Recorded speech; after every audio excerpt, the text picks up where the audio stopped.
Ladies and gentlemen, you're listening to the Pranzata Podcast. I am your host, Andrea Pranzatelli. This is episode number 63 on this podcast. Today we have Steve Pocaro. I said it right. You got it.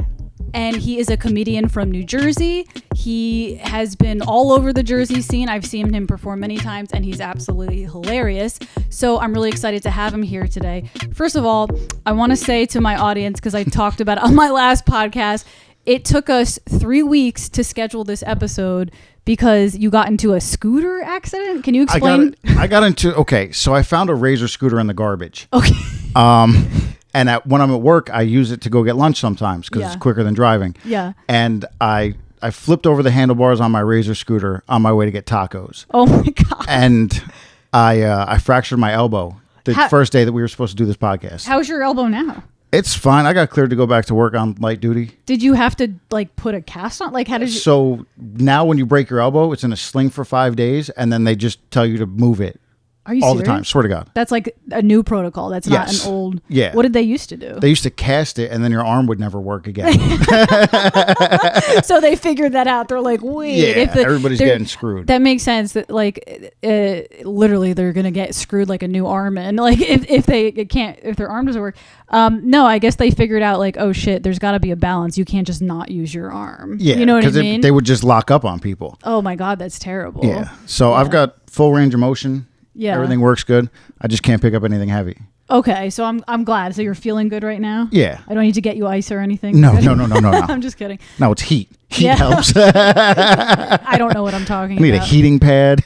I've had a lot of fitness injuries and stuff that I've dealt with, but I've never broken. I do knock on wood because I feel like I'm the type of person that if I say I've never done something, I end up doing it. But I've never broken anything. I've only had muscle issues. I've had tendonitis and tendon issues and that stuff like that, but never a broken bone. Was that your first time breaking a bone? No.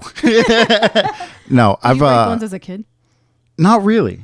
No, I waited until I was a grown up and started doing it the right way. Other than a finger, the first thing I broke was 2 ribs, my arm and my shoulder at the same time. How did you break a rib? Motorcycle accident. Oh. Yeah, I just did it all at once. Did you eventually stop riding motorcycles? When my wife got pregnant, I stopped. Was it a thing for you hey, I don't want to die. I have a child to take care of? Is that No, what it was happened? my wife thinking that. Okay. She's not wrong. No, she's not. There's a lot of statistics showing that, yeah. We were dating when I had the accident. So she saw 11 days in the hospital, 8 of them in ICU, the surgery, the chest tube, the second chest tube because I had a punctured lung. Okay. And then I punctured it again after they took the tube out. Gotcha. So she's like, we have a child now. You need to get your shit under control. Oh, yeah. So that you can survive so that I can afford to pay for this kid's food. Yes. She was pregnant and I was going to drop my bike off because I was done going to drop it off. And I almost got hit on the highway and we wound up chasing the guy. And she was like, that's why you can't ride anymore. Yeah. Because someone like that's going to kill you. No, it's true. So. I've always heard about stories about people in motorcycle accidents, and I would wonder what would make somebody crazy enough to do something. But I guess some people just have an adventurous spirit. They like to do dangerous things type of thing. Yeah, I started riding when I was a kid. Yeah. I remember once I'm mainly a musician, before a comedian. I do comedy, but music is my thing. And I remember once I did a charity event for a guy who lost his leg in a motorcycle accident. It was a free, I didn't get paid to do it. It was this charity event, in honor of his leg that he lost. So just trying to get him $1 to pay for a new leg. Yes. So I actually have some questions for you that I prepared. I didn't write them down. I usually write them down, so hopefully I can remember them. But you mentioned a second ago that you're married. One of my questions, I knew you were married. One of my questions for you, because I have a lot of friends right now who are getting married. And I may want to get married one day as well.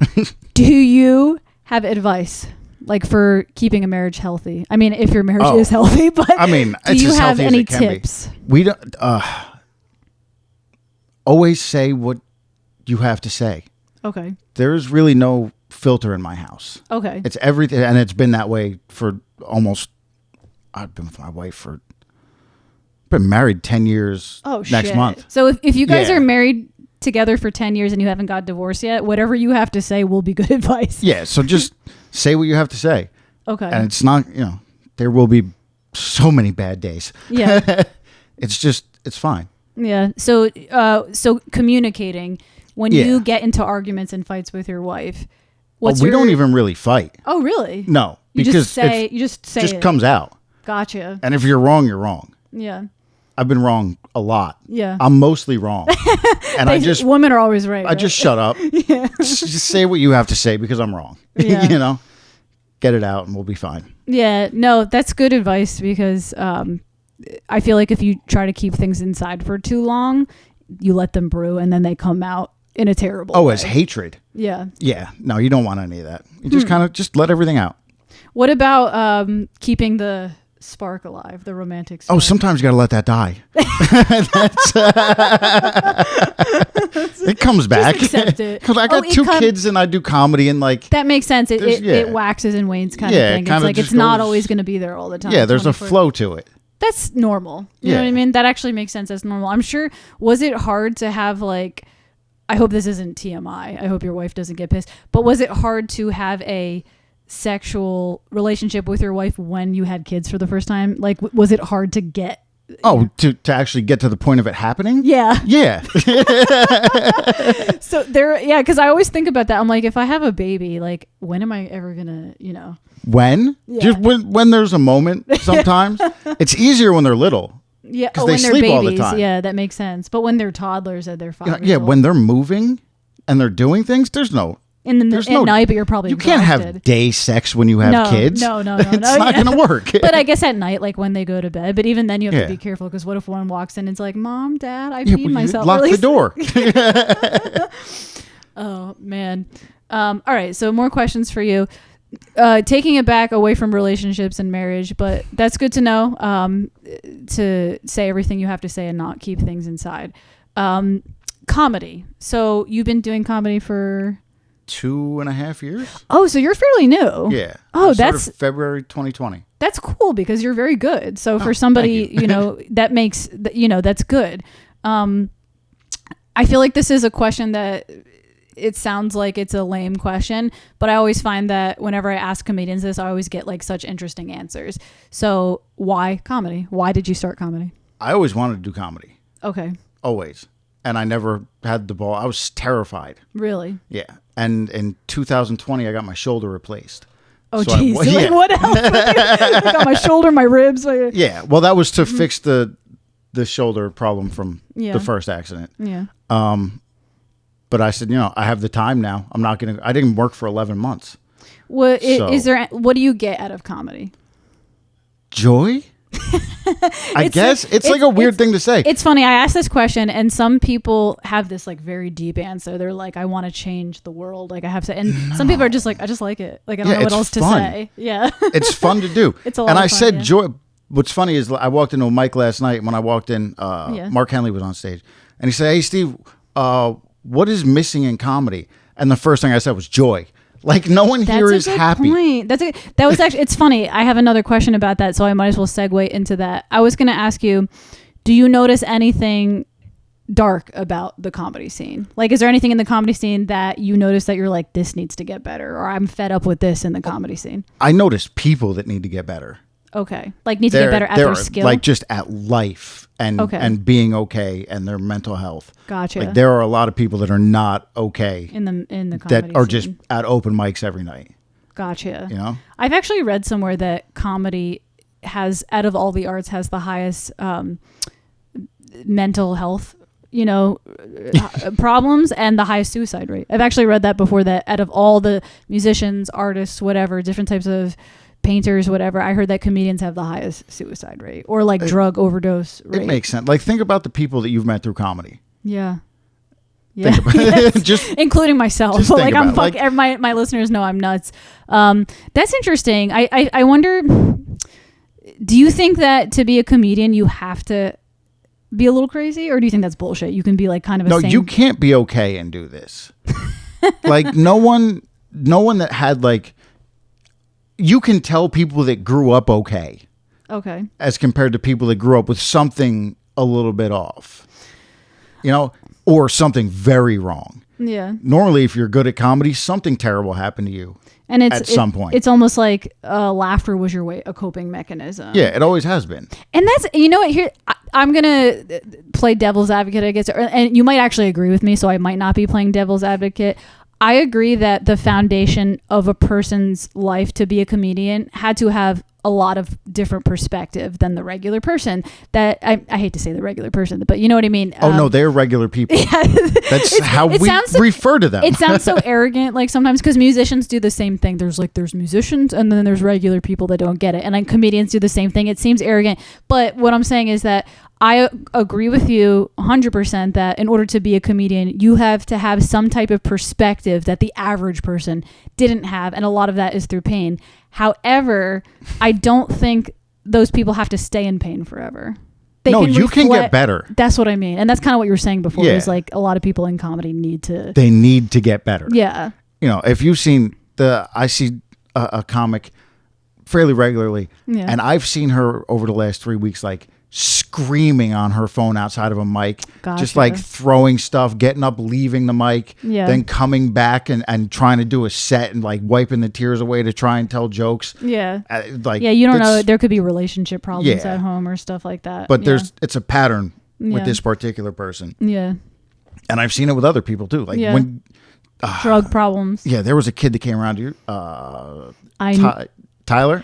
Is he the one who got with the cops? Yeah. Holy shit. Yep. In fact, I'm not going to name names because I don't know what the law is, so I'm not going to name last names. Nope. But there was this one kid, I want to tell the audience this story, and I want to tell you this story. There was this one kid that he would come to open mics, and something was very, very off about him. And I remember telling people, like, I don't think this guy is safe. Like, there's something really off with this guy. And other people would say, oh, he's harmless. He's just very weird, but he's harmless. One night I left, I'm not even gonna name what the place was, but I left the open mic, and it was late because sometimes these things run late. It might have been like 12:30, 1 o'clock in the morning. I was by myself, you know, as a female. He was out there in the parking lot by himself, and he was sobbing and crying his eyes out. And he looked at me and he goes, tell me if I'm funny. Am I funny? And he's not. No. He's terrible at comedy. Not one time. But I looked at, I literally just got the chills, like, talking about this because it really feels real.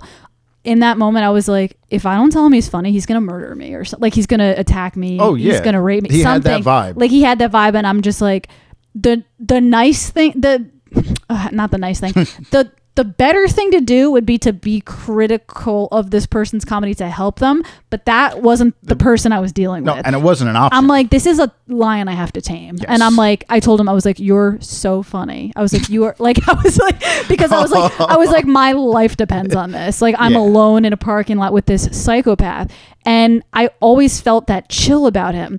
And then I get a story a few months later that they're like, hey, he's in jail now because he beat a cop over the head with a hammer. Yes. And I was like, I fucking knew it. Like, that this guy was not safe. And I hate to, you know, put mental health down or whatever, because I understand that he was mentally ill. I have mental illness myself, but like, there's a difference between, like, you know, you can be functionally mentally ill. Yes, that's what I'm a high functioning crazy person. That's what I am. But he's a dangerous crazy person. Yes, he's the wrong kind of crazy to be around. Yes, at all times. Yes. You know. So that was like, what? Do you have any stories with him? We don't have to say his name, but like, no. I mean, I remember him just drinking hand sanitizer at a mic. Oh my god. He was an alcoholic. Not very good. He was on acid most of the time.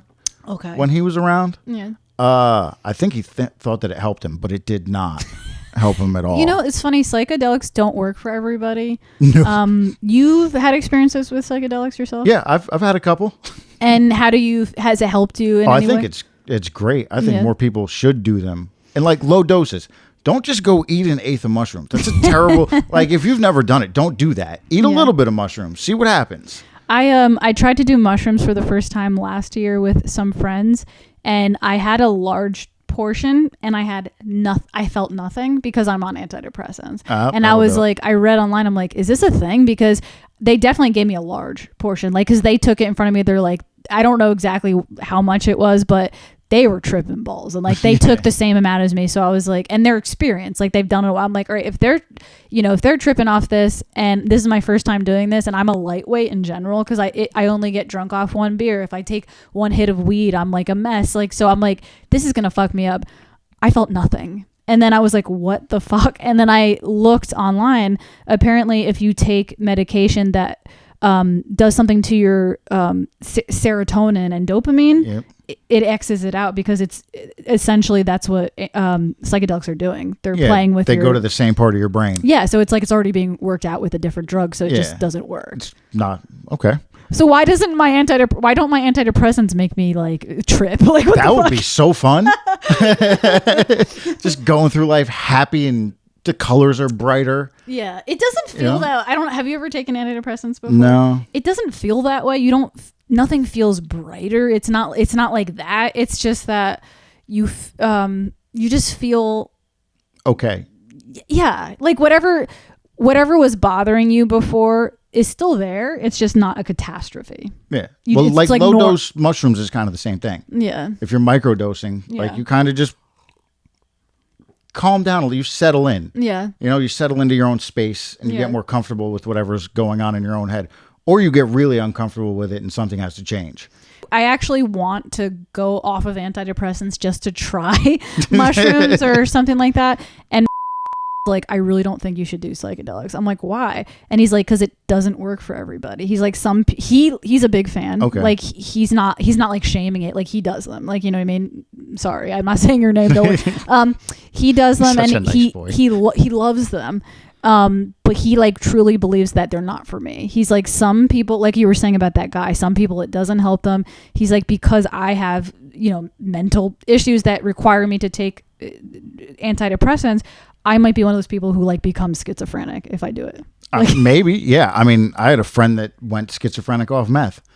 Oh shit. Yeah. Yeah. I mean, that seems different, but maybe not, But I mean, drugs are drugs. They affect you differently. Yeah. They're going to affect everybody differently. This is funny. I actually tried to sign up for a case study to try DMT, because I was like, everybody's doing DMT. Where do you get it? I'm not going to fly to South America, like to some crazy shaman, like as a single woman. I'm not going to do that. So I was like, maybe they have like clinical studies where they're trying it on people. I signed up for it, and there actually was one in New Jersey. And they got back to me. They're like, hey, we're only, because it's a case study, they don't just do it to anybody. They're like, we're only doing it for people with this specific mental disorder, not just all right, people. Not whatever your brand is. So like, they're like, if you have a major depressive disorder, which I've never been diagnosed with, no. I don't really get, like, I do get depressed, but not like that I can't function or anything like that. So I don't have that. So I'm like, damn it. Like, so if I see anything for... Oh, yeah. I know my buddy's in South Carolina, and they just opened a ketamine treatment center down there. There's a lot of that going around. Yeah. And I've heard very good things. Yeah. And same thing. They're like doing case studies on people, like, because it's kind of a new thing. Oh, no, there's like there are public places that you can just pay to go get dosed. Yeah. And there's a psychologist in the room with you, and there's medical professionals, and you just go on your journey, and they kind of help you through it. That's interesting. So okay, tell me about a trip that you had that felt profound to you in some kind of way. I've never had a profound trip. it just felt good. It's nice. It's a very peaceful feeling. You've never had like, I've had a spiritual awakening. No, never like that.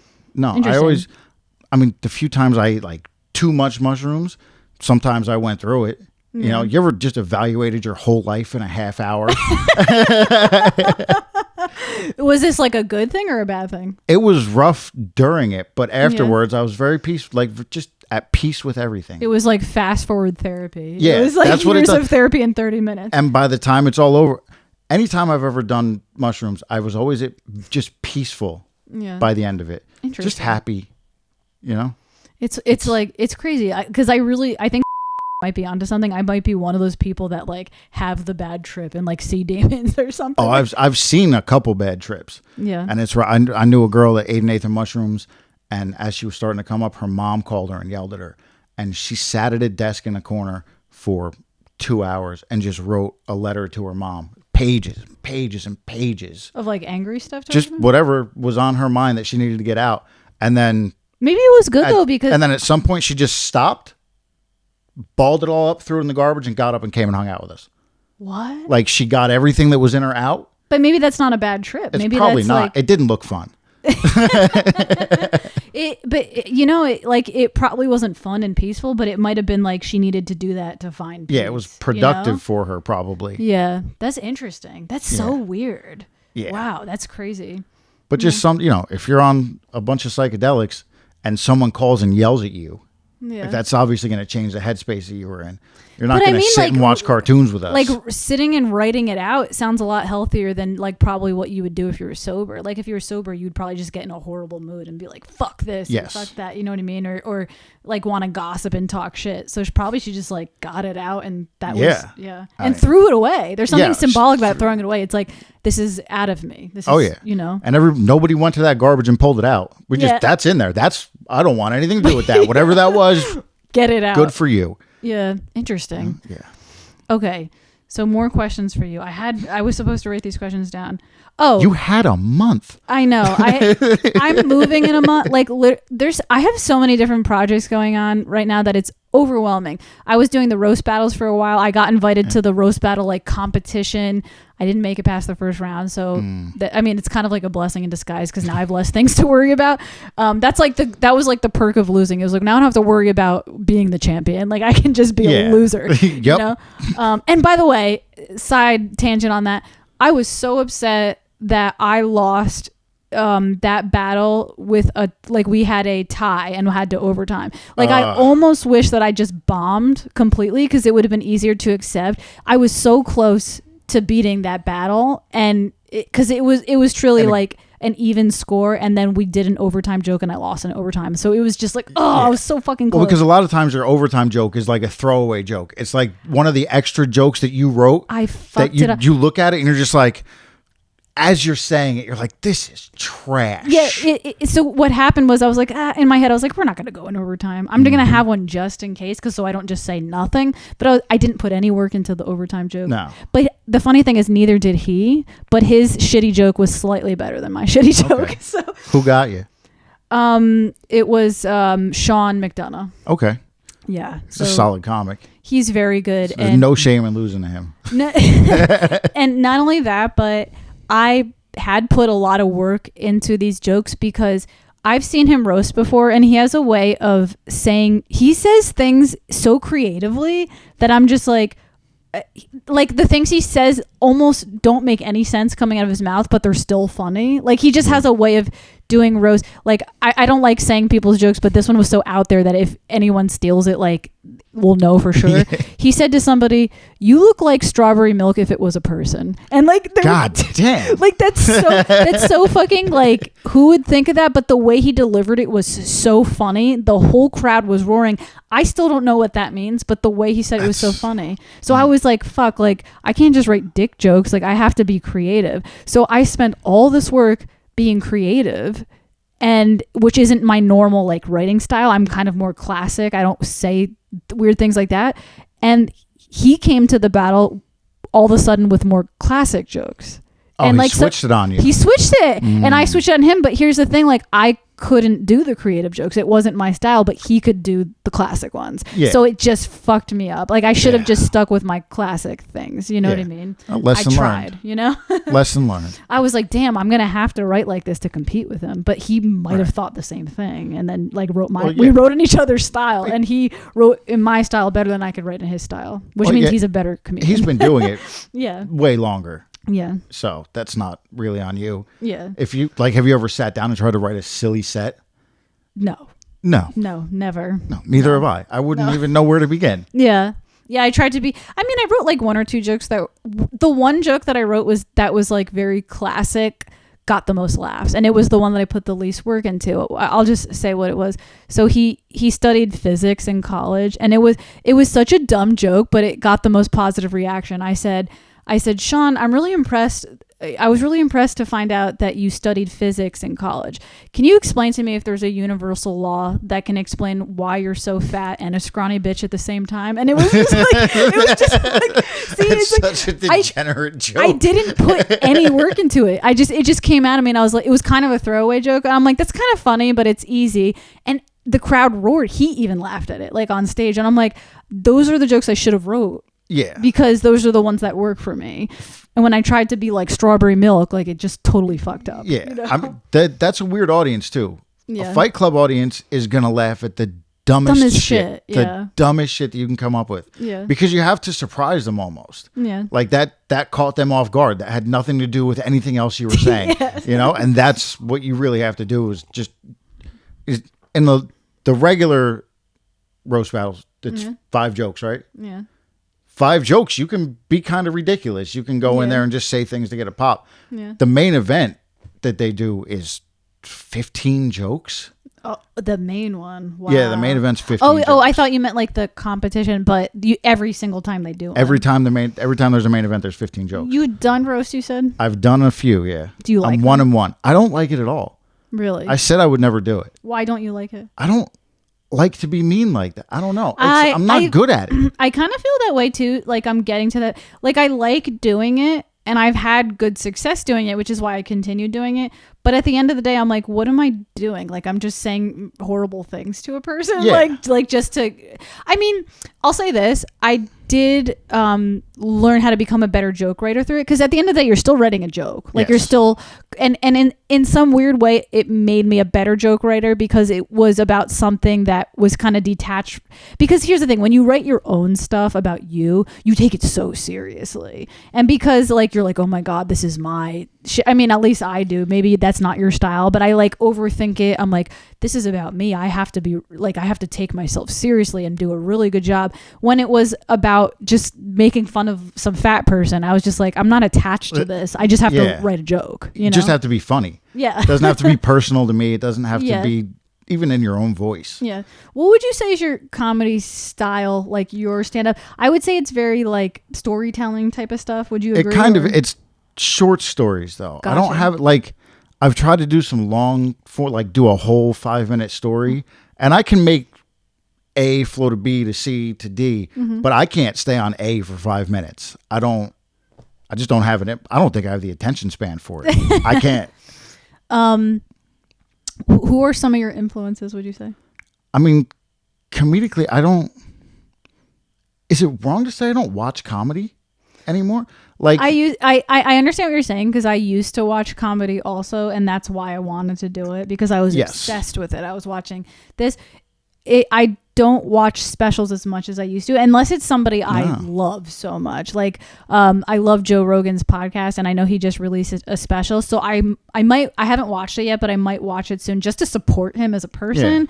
I still watch Louis C.K.'s specials because I think he's despite his issues or whatever, I've gotten in trouble saying I still like him because of, the things, all the controversy and stuff. But regardless of all that, I still think he's like a god of a comedian. So anytime he puts anything out, I watch it.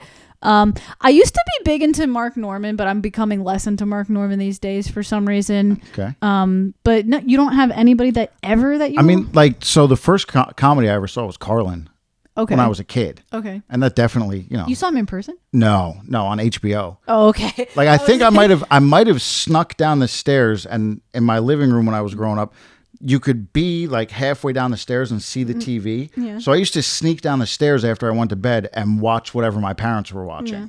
So that's probably the first time I saw comedy they were watching just a George Carlin. I don't even know what year it was. I was like, you really liked 10. It? Was it really like enticing to you? Yeah. It just seemed amazing. Yeah, it's funny. I meet some people who are like, I don't get the Carlin thing. Everyone thinks he's a god. He's not that good.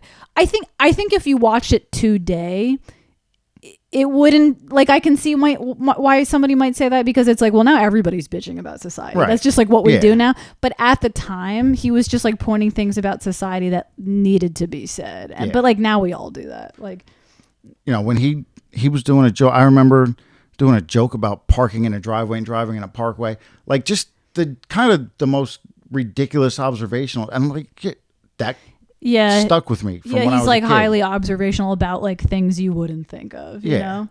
And then the dirty words. Yeah. He does like the list of I remember that too. And he had a bit just about the word fuck. how it can be like every word in a sentence. Yeah, he's almost like a poet. Like he's like very poetic in the way he speaks. So I think he's like an absolute genius. You know? I'm a big fan. And like modern times, Patrice O'Neal. I know who it is. I don't watch her. Patrice was probably one of the best comics ever. Really? Absolute animal. He's got a bunch of specials up. Oh, is it he? Yeah. Oh, never mind. I don't know who it is then. I thought it sounded like a female. Yeah. No, Patrice was one of the best comics ever. Yeah. I'll have to check that out. But like when I was in high school, I listened to Opie and Anthony, and every good comic in the world was on Opie and Anthony. Okay. When I was a kid, it was Patrice O'Neal and Rogan was on there sometimes, and Colin Quinn and Louis C.K. and Bill Burr and Bill Jim Burr's Norton, awesome too, and those guys were on the show every day, just in a rotation. Whoever was in town was on that show, and that's really what made me want to do comedy. Yeah. Because they seemed like they were having fun. They were enjoying just life, talking shit, having fun, and they go tell jokes at night. Yeah. You know, so. I remember the reason I'm bringing this up because I'm wondering how it compares to like your comedy life. I had asked you on Instagram. I was like, "Hey, before you come, let me know what your interests are." And I thought it was really funny that one of the things you said were hating my job. And I'm wondering if like maybe comedy's escape from that. But were you kidding, or do you really actually hate your job? I don't hate my job. I hate the people I work for. Gotcha. We don't have to talk about that. Nope, we're not. We're not going to talk about it. But I just like, I was wondering like, because I do know that some people, maybe this isn't you in particular, but some people like they have a day job that they feel miserable in, and I know that comedy could be an escape for people. Like that's often like how even really successful comedians start. Like they have to do some bullshit job to financially support them, but comedy's like their I have a job for the benefits and the money, but that's I don't like my boss at all. And he doesn't like me. Gotcha. But he can't fire me. That's rough. So I got that going. That's rough. That's a rough relationship, you know? Yeah. It's just every day just walking into some place where it's like, what's he going to do today? Like, how are we going to get fucked today? Yeah. And it's not just me. It's the whole department. That's not good. So, that's not fun. No, it's good to have people in positions of power that are good people. Because the reason I say that, I don't even want to like make people angry by saying this, because I was saying this to one of my friends and I kind of saw a look in his face like, fuck this bitch, I wish I had that, but I'm gonna say it anyways. I have a boss right now. I work mostly for myself, but I do work part-time like 1 day a week. For the first time in my life, I have a nice boss for the first fucking time. Yeah, see, like, oh, like you bitch, like my friend was like giving me that look like, oh, I don't have that, and I'm just like, I don't even mean the reason I'm saying that, not to like brag about it, it's just because it made me realize like there were times at my job where I like cried, like tears came out of my eyes, because I was like, there's actually good people, like because I've worked for, I've worked in the restaurant business, and working for other people, which is why I only do it 1 day a week now. I work all the other days by myself, but I still do it 1 day a week just for like extra cash. A lot of the jobs I worked at, I felt very dispensable, very disrespected, just like a number. You know what I mean? Like you don't matter. Someone else will do this. I don't matter. I'm just my needs don't matter. If I'm hungry, I don't get a break. Fuck you. Ugh. Like I've been treated like that at a lot of jobs, restaurant jobs and stuff I worked at. I actually have a boss that, like, his mission is to take care of the people, and I'm just like, if there were more people in the world like that, like the world would be a great place. It would be perfect. Like it would be like a perfect place. I would love my job if someone else ran it. Yeah. Yeah. And then it trickles down, because the people that are below him that are also my highest level boss is a jerk off. Yeah. You could suck a dick. If you watch it. We're not going to say names. Horrible. I don't want to get him sued. No, he's a horrible person though. Yeah. But then it makes the people below him that I have to interact with more, it makes them miserable. It's energy, and you can tell the mood when my big boss isn't there for the day, everyone's in a better mood. It's crazy. The whole department. That is 100% correct, because I remember one restaurant I worked at in particular, the main guy, like the owner of the restaurant, was so nasty, and whenever he would come in, the managers, like the assistant, I guess he was technically the head manager because he owned it, but the assistant managers would stress out and they would start getting nasty, and then you would just watch the place collapse slowly. And it's like you could see it before your eyes, like how this one person it all trickled out toxic to everybody. Yes. It's toxic. It's like just a shitty rainstorm over your entire workplace. Yeah. It's very uncomfortable. It's funny. This was actually one of the questions I had too. So this is a good segue into this. I'm not asking you this for any particular reason. Like, I don't think you're like I'm not like, oh, he would know about this. It's just because it's something that's been on my mind. So I just want to share it with another human being. My question is, I personally have been struggling with patience. Like I've been very impatient lately, and I've noticed it's been affecting me negatively. So I'm curious to know from, another human being's perspective, are you a patient person or are you not a patient person? I like to try to be patient. Okay. I've got like my older son, he's 8, can take the patience out of me instantly.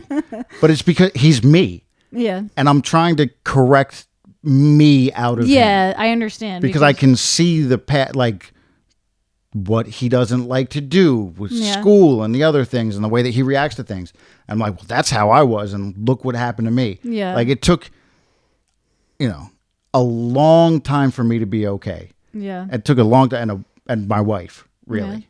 So, yeah. I mean, I was a degenerate, but. What was when you were a child or when you were a teenager? Teenager, early mid-20s. What was your, what were you like? What was your personality? I was hammered drunk. Okay. Constantly. Okay. And I did whatever I wanted. Did you have to get to a point where you had to quit drinking, or you still drink sometimes? No, I'll still drink, but I don't drink like that anymore. Yeah. Not really. Yeah. Same here. I've never I've definitely had I hate saying this because it's like if you were truly an addict, you would know. But I feel like I was kind of on the border because I have like a very strange relationship with my addictions. Like, okay, for example, I'm definitely addicted to nicotine and cigarettes, but I could smoke a pack of cigarettes for a month straight and then just stop for 8 months. And I'm kind of the same, like right now I'm on a period where I'm not smoking cigarettes, and I'm kind of the same way with alcohol. I still can drink and I can control myself sometimes, but if I'm not careful, I could get into the frame of mind where like I did have a phase in my life where I was like getting drunk like every single time, and somehow I've been able to control it. I don't drink in general. Like I try not to just because like I get hangovers now. But if I have a drink, I could only have 1 or 2 these days. But there was a time in my life where like I couldn't stop. Like I just once I had one, I would just keep going. Yeah. Well, there are certain environments that I'll get into, and next thing I know, I'm 5-6 beers deep. Yeah. Like I don't even know how this happened. It's been an hour. Yeah. And it's just people, places, things. That's what they teach you about those things. Yeah. But sometimes it comes out. Yeah. I guess there's like once or twice a month where I'll just go out and I'll take an Uber out, go to a show, and then go to the after party or whatever, and just hang out and get it out. Yeah. That's pretty much how I am with like addiction issues. It's like I guess I'm not truly an addict, because if I was, I would just be constant and I would be a serious problem. But I have I'm like a binge addict.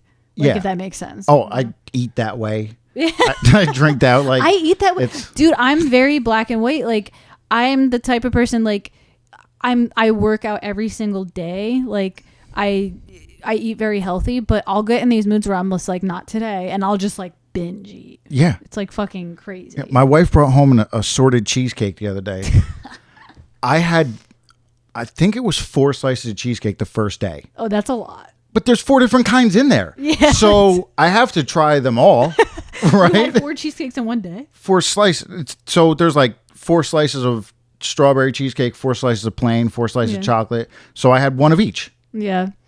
It didn't seem unreasonable to me. I do that too. Like my speaking of, I was saying my boss is so nice. So he makes the employees feel grateful. And it was my year anniversary of working there, and he surprised me with a dozen of donuts, like a big box of donuts. And I was like, fuck, like I was very grateful, but I was like, I know how I am, and like I said, I was like working out and eating healthy, but like there's a reason why I act that way, because I'm trying to balance myself and like control the demon, you know what I mean? Because if I give myself a little wiggle room to like have ice cream, like I won't stop, so like I have to just go in the other direction. But I was just like, I can't have all these donuts, like I have to share these with other employees. And I was going around the building. Like, do you want a donut? I was like, no. And I'm like, and I'm like, eat this. I'm like, yes, please, because and I'm just like, if no one's gonna go in, I'm gonna do it. And I ate like 5 donuts in one sitting, and everybody was. You're probably like, oh, it's no big deal, but like, no. But everybody else was like, you really ate. Mark Henley, like, because I put it on my Instagram story. I was like, yep, I just ate 5 of these bad boys. He like the next day, not the next day, but like the next couple days, he saw me at a roast battle. He was like, did you really actually eat 5 donuts? And I'm like, yeah. And he's like, holy shit. And I'm just like, yeah, like I have a monster in me. That's why I'm so anal retentive and OCD, because like I have to control the beast. Like, you know. Have you ever run across like an old donut that you had to put in the microwave? No, I don't. I'm not gotten that. Hard? I've never gotten to that level, but probably because I would never let it sit that long. I would have eaten it already. Well, like my department gets a lot of hand-me-downs. Like gotcha. Other people will get stuff and be like, well, we don't want to be fat, so we'll give it to those guys down there because they're animals. Yeah. And like I'll walk into my break room and there's a dozen donuts and I'm just banging on the table and they're hard and that goes straight in the microwave. Yeah. No, I can eat a lot. Like I have like a very big appetite. I don't know what it is. Pizza. I could eat a half a pizza. Pizza and tacos. Yeah. They give you 3 tacos at a time and it's not enough. You need more tacos. Ice cream, dude. I get the pint. Like my boyfriend can attest to this. He thinks I'm disgusting. He's like, how can you eat an entire pint of ice cream and not feel sick? And I'm like, I don't know. When I open a pint of ice cream, I throw the lid away. There's no point in having this anymore. Yeah. It's not going to make it. When we go out for ice cream, he gets like a medium and I always get the pint. Yeah. And then sometimes he won't finish his and I'll finish his for him on top of my pint. Oh, yeah. I will eat my ice cream and then the ice cream my kids don't finish. And then if my wife has anything left, I'll eat that too. It doesn't matter. I remember when my dad and my mom were still married, he would always say like, I never order a big meal because I know I'm just going to eat like my wife and kids' food. So he'll order a small meal and then just eat everybody else's food. Yeah. A few months ago, we ordered food with my sister-in-law. Yeah. And it was me, my wife, the kids, my sister-in-law. And she looked at me. She said, do you want anything? And I said, no, I'm going to, whatever, I'll just pick. And my wife looked at her and she was like, yeah, he just eats whatever the kids don't. Like that's, whatever.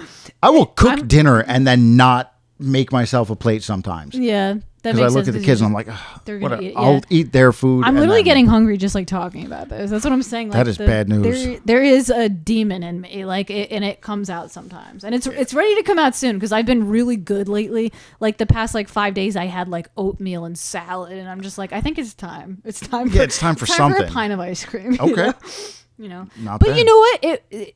You got to find balance in life somehow, and that's just my way of finding it. It's just a bizarre way. Some people have the ability to like balance it throughout the day and have like, I'll have a cookie for breakfast, but then a salad for lunch. Like some people can do that. I know. No, I don't get it. I don't understand it at all. Yeah. I watch people eat one cookie and how did you close that container? Yeah. I think there was which comedian, I don't remember which comedian it was. Gaffigan, you know Jim Gaffigan? I do. He did a bit on ice cream once and it was so funny. He was like, who can eat a serving size? He's like, did you ever see what the serving size is on an ice cream? He's like, it's literally like half a cup. Like it's like that is like not that's acceptable. The serving size. That's what I mean. Some people in the world could actually do the serving size. Yeah. They're like, and they're probably healthier because they splurge a little bit and then they eat healthy. I'm so black and white. Like it's all steak and vegetables or all cookies. Like it's nothing in between. You know? Oh, I'm a dumpster. I'm eating garbage most of the, I mean, like I cook fairly healthy. I mean, I'm a big I made ribs tonight. Oh, that's good. Yeah. Yeah. Just baked some ribs. Yeah. You know, started this afternoon. Like I wanted to see like, can I cook ribs in the oven and make them be good? You can. That's what I wanted to do. Yeah. So I did that today. Are you a grilling guy? Like you like to grill stuff? I do like to grill. I have to put my new grill together. I feel like that's a man thing because you're like, I wanted to see if I can make ribs in the oven and they'll be good. That's like all I ever do is make things in the oven because like I don't have a grill or like know how to use a grill. Yeah. You know? I tell you what, I will cook. I've got an air fryer that I can sous vide a steak in. Yeah. And then take it out of the sous vide and then just char it up. What's your go-to grocery store? Right now it's ShopRite and I'm unhappy about it. ShopRite has horrible meat. I don't like it. They have no produce. Yeah. They had 2 cucumbers the other day. How are you a grocery store that has 2 cucumbers? Yeah, I don't I know which area you're from. I don't remember because I used to go to school in that area. I don't remember going to a shop right over there. I don't know where it is or what it is. There's one on 22 in Union. There's one in Short Hills, and there's one in Milburn. Yeah, and I'm in the middle of the 3 of them. Yeah, and each one's worse than the next one. Yeah, if I go to downhill. Short Hills, I'm going to run into 8 people I know that I grew up with. I don't want to do that. By the way, I'm so excited to move out of this town for that reason, because I haven't lived in this town specifically my whole life, but I've lived in this county a large portion of my life. Every time I want to go downtown for something, and there's some days where I'm like, I want to write my comedy at a coffee shop. Like I want to go to the local Starbucks and have a coffee and write my comedy. That would be nice. But I always stay home because I'm like, I don't want to see anybody. So I'm so excited to move in a month. I'm moving in 4 weeks because I want to go somewhere where I don't know anyone. Like I don't want to know a single person. That sounds nice. Yes. It really does sound nice. It because I'm telling you, this is a small town and it's a beautiful town. Like if you've ever seen the downtown of Somerville, I'll just tell everybody, Somerville, you can stalk me. I won't be here in 4 weeks anyways. So downtown Somerville, 4 weeks to get it done. Is so beautiful. They have like great restaurants and everything. But I'm telling you, like I have 2 ex-boyfriends that live here. I have an old boss that was a piece of shit. Like we're talking about bosses.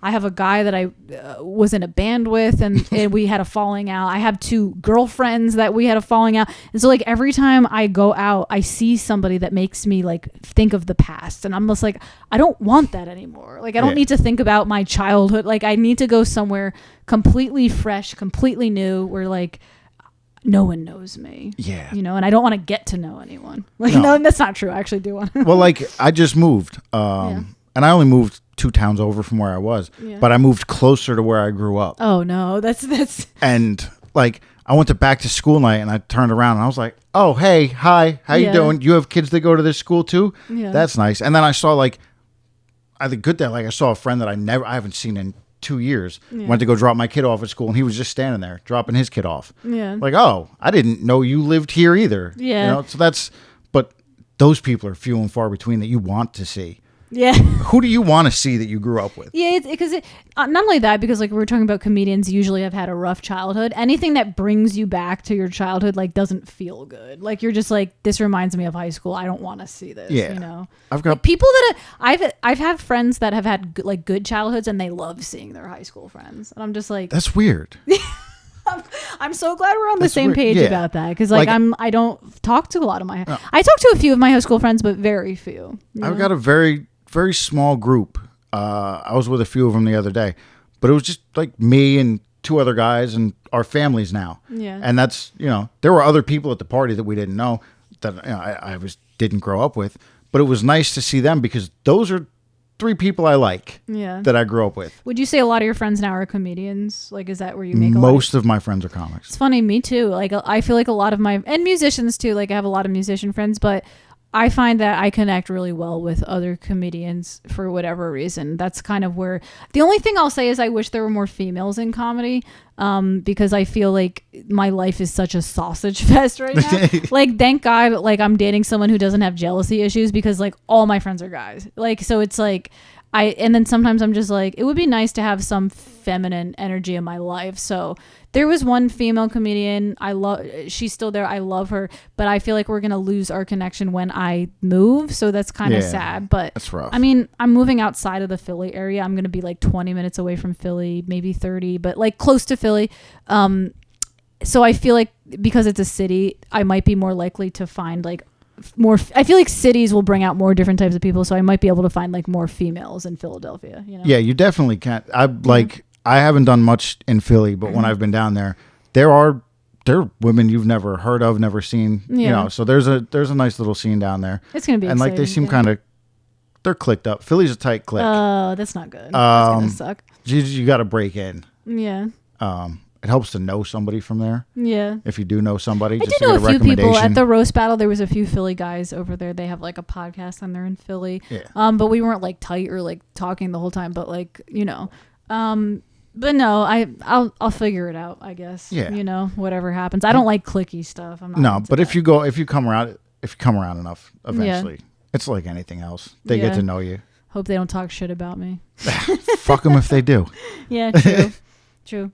All right, we're almost finishing. I'm gonna ask you one more question before you go. Let me just take a look. Yeah, we're about the 45, 50-minute mark, so I think this is an appropriate time. I'll ask one more question. Speaking of people and people sucking and that type of stuff, how do you deal with forgiving people? Are you the type of person who's able to look at someone who's treating you badly, like say your boss or whatever, or someone who's fucking up in life, making your life miserable? Are you able to step away and say like, hey, I have compassion for this person? Or are you just like, fuck this monster? How's your... I stop caring. I disconnect from it. Okay. That's probably a healthy way to do it, because it's like, I don't know how you're not getting stepped all over by just like letting people do everything, but you're not attaching to it. Like you're not just like staying so angry with it. Oh yeah, like I was very angry with my boss today, and I was angry for a half hour, and then I went and did what I had to do, and it was gone. It's just gone from my brain. Yeah.